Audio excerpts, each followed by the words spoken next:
job, safety. Your primary responsibility is to ensure the personal safety of yourself and your coworkers around electronic equipment. Anytime you work around a computer or any electrical device, remove jewelry to prevent it from getting caught in your equipment or from transferring an electrical charge to your body. Be certain that the grounding pin of the 110-volt plug is intact. Power that comes from the wall is AC, or alternating current. It comes through at between 110 and 120 volts at 60 cycles per second. An alternating current coming out of a wall socket can be enough to stop your heart. Never work on a device until you've powered it down and unplugged it from the wall. If you're working on a portable computer, you must first make sure that the battery is removed from the system. A capacitor's ability to store a charge raises a safety concern that other electrical components don't share. Power coming out of a wall is stored in a capacitor in the power supply unit. Even after the power supply unit is unplugged from the wall, a capacitor can hold on to a charge for up to whole seconds instead of milliseconds. Now, it's important to use caution when working with the power supply. If you're not a trained technician, consider the power supply a field replaceable unit, or FRU. Do not service it, just replace it with a new one. Another good rule of thumb is to avoid servicing anything with high voltage. Do not wear an ESD wrist strap around high voltage. If you are grounded, you become the path of least resistance for the current. And if the current is high voltage, you are the path through which the high voltage current will flow. Some peripherals can present a safety hazard to you. First, laser printers. Some laser printers use laser light that can damage your eyes. They also use toner, which is toxic if inhaled. The toner is fused or melted onto the paper by fuser rollers. During the process, the fuser rollers get very hot and are definitely a safety hazard.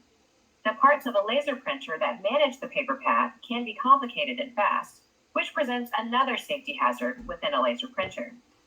Second, impact dot matrix printers can present a hazard because the solenoids, the little coils in the print head, get very hot enough to burn you. Third, DVD and CD drives write data with laser light that can damage your eyes. Fiber optic cables also use light that can damage your eyes.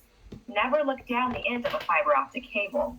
Shine the light into your hand or look for a red dot. Do not look into the cable. Another safety consideration is thermal radiation or heat.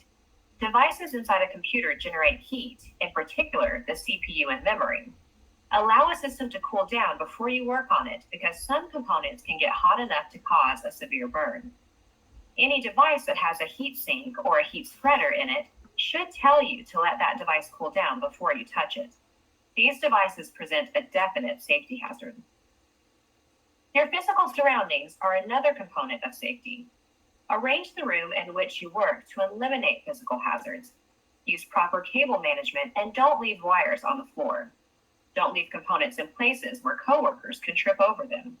And be aware of personal safety for yourself and those around you. You can also ensure your personal safety by lifting with your legs, not with your back.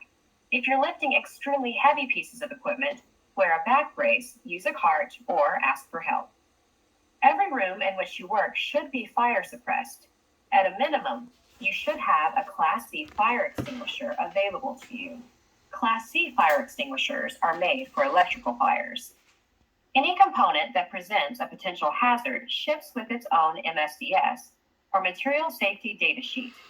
And MSDS explains, among other things, what you should do if you come in contact with an electrical component that's potentially dangerous to you.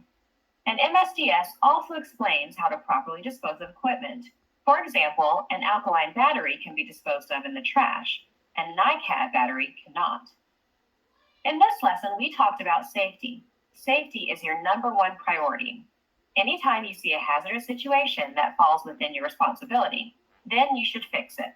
If it does not fall within your responsibility, then report it to your safety officer and have it taken care of. From transferring an electrical charge to your body, be certain that the grounding pin of the 110-volt plug is intact.